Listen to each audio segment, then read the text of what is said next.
நேற்றைய தினம் வர்தா என பெயர் கொண்ட ஒரு புயல் சென்னையை சுற்றி இருக்கக்கூடிய பல்வேறு மாவட்டங்களில் பல்வேறு பகுதிகளில்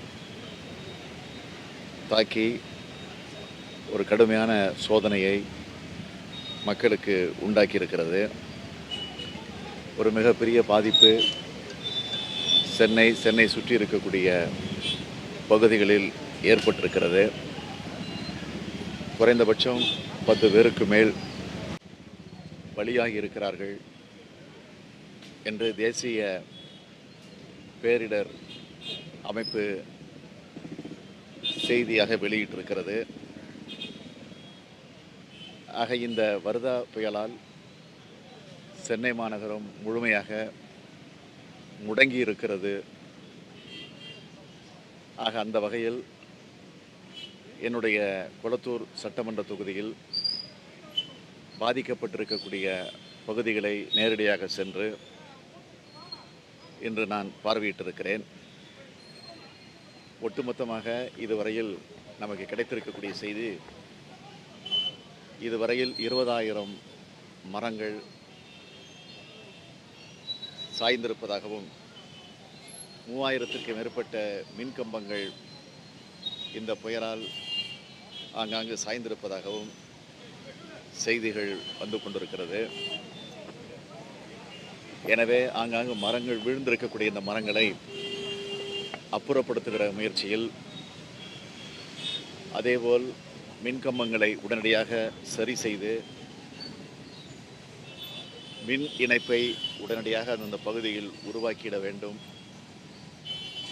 என்று இன்றைக்கு அரசும் சம்பந்தப்பட்டிருக்கக்கூடிய துறையும் மாநகராட்சியும் என்னதான் அந்த பணிகளில் ஈடுபட்டு கொண்டிருந்தாலும், திராவிட முன்னேற்றக் கழகத்தினுடைய ஆங்காங்கு இருக்கக்கூடிய நிர்வாகிகள், முன்னோடிகள், செயல் வீரர்கள் அவர்களுக்கு பக்கபலமாக இருந்து உறுதுணையாக இருந்து நிவாரண நடவடிக்கைகளில் ஈடுபட வேண்டும் என்று நான் ஏற்கனவே திராவிட முன்னேற்றக் கழகத்தின் சார்பில் என்னுடைய வேண்டுகோளை நான் எடுத்து வைத்திருக்கிறேன். ஆக அந்த வேண்டுகோளை நான் மீண்டும் வற்புறுத்தி திமுக கழக தோழர்களை மீண்டும் ஒரு முறை நான் கேட்டுக்கொள்ள கடமைப்பட்டிருக்கிறேன். இந்த புயலால் நேற்று பெய்து இருக்கக்கூடிய மழையின் காரணத்தால் உடனடியாக நோய் பரவக்கூடிய நிலைமை நிச்சயமாக உருவாகும். எனவே அதை இப்பொழுதே முன்கூட்டியே அதை தடுக்கின்ற முயற்சியில் அரசு, அந்த துறையினுடைய அதிகாரிகள் உடனடியாக, மாநகராட்சியினுடைய அதிகாரிகளும் உடனடியாக ஆங்காங்கு தேவைப்படக்கூடிய இடங்களில் மருத்துவ முகாம்களை அமைத்து அதற்குரிய நடவடிக்கையை உடனடியாக எடுக்க வேண்டும் என்று நான் கேட்டுக்கொள்கிறேன்.